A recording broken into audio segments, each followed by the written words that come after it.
Kasi tinawagan ako ni Tatay Digong at ang sabi niya, nakakuha siya ng impormasyon na anytime daw baka siya arestuhin. Yo, what's up happy people? Dority on the moves. For today's video mga kuis, mga gayas ay talagang kinakabahan po o natatakot po si Attorney Harry Roque dahil may ugong-ugong na balita po. Nahuhulihin na po ng ICC ang dating Pangulong Rodrigo Roa Duterte. At ayan po, inilabas po yan ni Attorney Harry Roque at tinawagan nga ito ni Tatay Digong about that.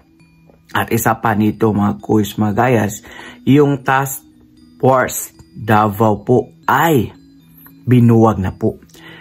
Binuo po yung isang organisasyon na Task Force Davao para po yan sa mga anti-terrorism mga kuis, mga guys, no? Dahil alam naman po natin na maraming nung nakaraan ay marami pong pagbubumba na ginanap ng mga terorista dyan sa Davao, especially po yung marami pong patay dun sa night market po, no? Naglagay po ng bomba at marami pong nasawing buhay. Kaya po binuo po yung Task Force Davao at yan po ay binuwag na ng ating gobyerno. So, isa pong step yan para hindi po sila mahirapang hulihin po si dating President Rodrigo Roa Duterte. Grabe talaga yung panggigipit ng gobyerno ngayon laban sa mga Dutertes, mga kuis, mga gayas, no? Yung Task Force Davao po, ayan po ay mga organisasyon na armin para po sana sa mga teroristang grupo. Ngunit ibinuwag po ito ng gobyerno. Alam nyo na kung ano po ang tukoy nila, bakit po yan binuwag.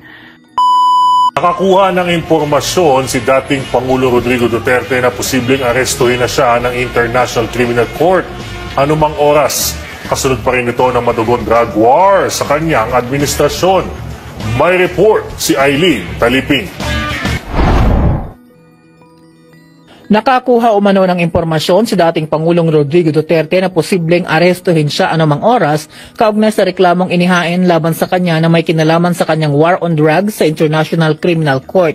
Ayon sa kanyang abogadong si Attorney Harry Roque, tinawagan siya ng dating Pangulo kaugnay sa nakuha nitong impormasyon ng posibleng pag-aresto umano sa kanya sa Davao. Sinabi ng legal counsel ng dating presidente na nagtanong-tanong ito at tila may basehan anya ang impormasyon dahil may ugong na bubuwagin na umano ang Task Force Davao ng Armed Forces of the Philippines. Sinabi ni Attorney Roque na ang maaring aaresto lamang sa dating Pangulo ay mga pulis at sundalo sa Pilipinas dahil walang pulis ang ICC. Bukod sa dating Pangulo ay kasama rin sa reklamo sa ICC ang dating pinuna ng Philippine National Police na si Senador Ronald Bato de la Rosa. Tatapatin ko kayo, hindi ako nakatulog.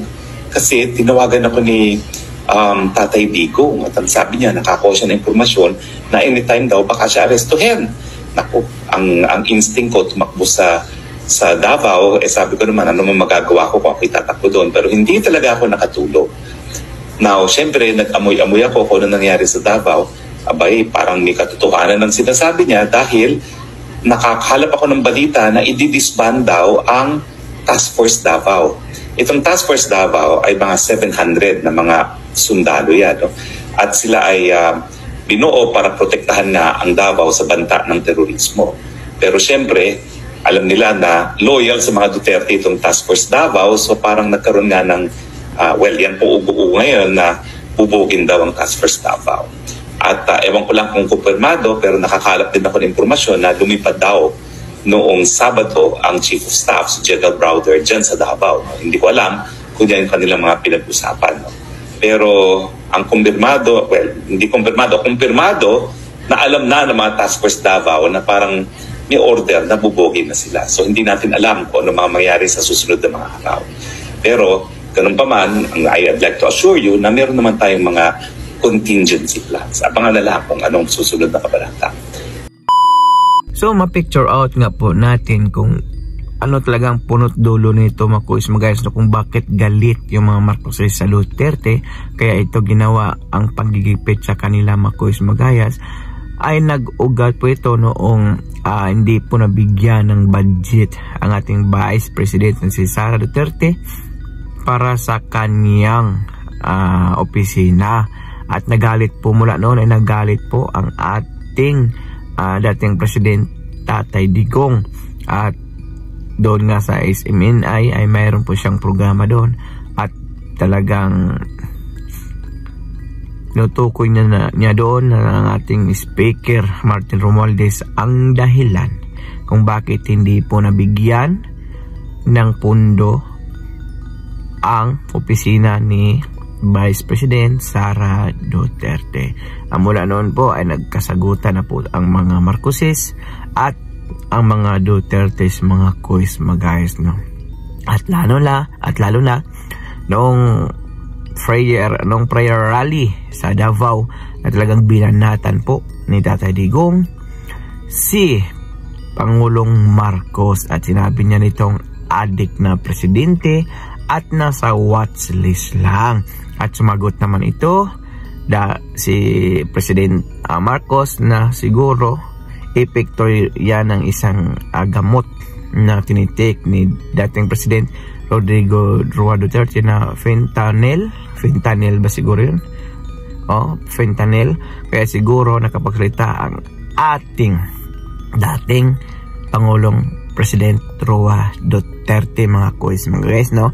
At sumagot rin si dating President Duterte sa banat ni Pangulong Marcos at sabi niya matagal na siyang huminto sa fentanyl dahil wala na po yung sakit niya. So, at sabi naman din niya na prescribe po yan ng doktor at hindi po gaya ng cocaine na ipinagbabawal na gamot. Yan po banat ni Tatay Digong para sa mga Marcoses, mga kuis, magayos, no?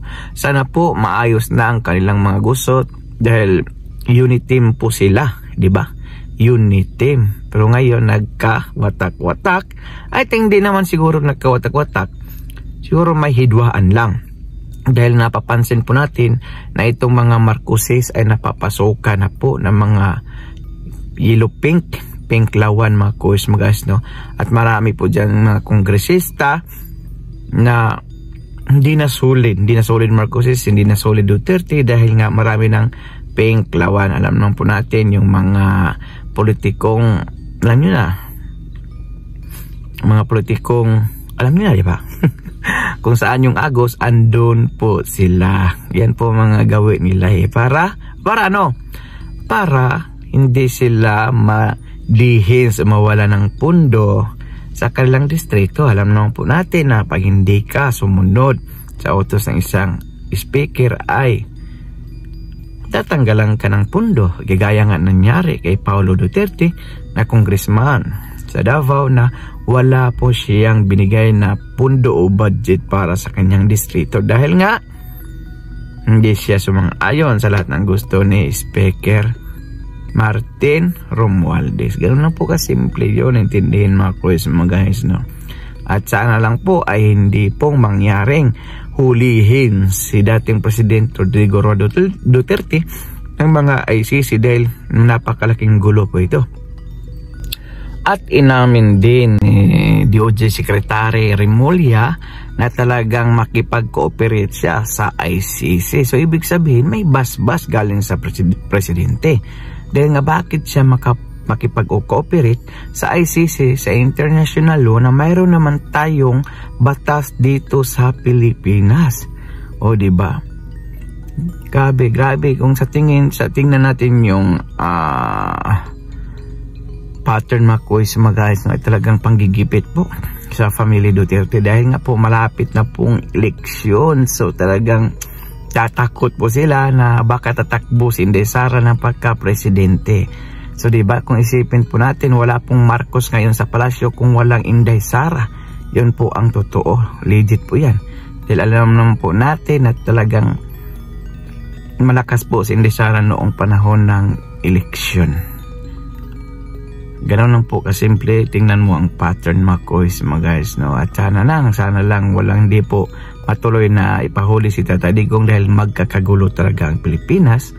At siguro dyan, kick out yan ang ating Presidenteng Marcos at kapalit si Sara Duterte. Yan po tinatakutan, ikinatatakot ng mga Marcoses, kaya po pilit po nilang papahuli si Inday Sara.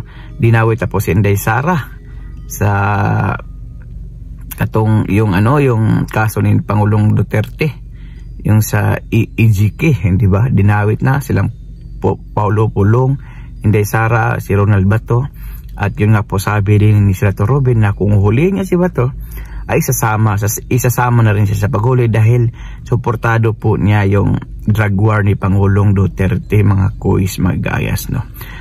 So tignan po natin ang pattern. Hindi nga siya nahatulan dito sa Pilipinas dahil walang tamang ebidensya, di ba? Tapos papasokin tayo ng international law. Ano yun?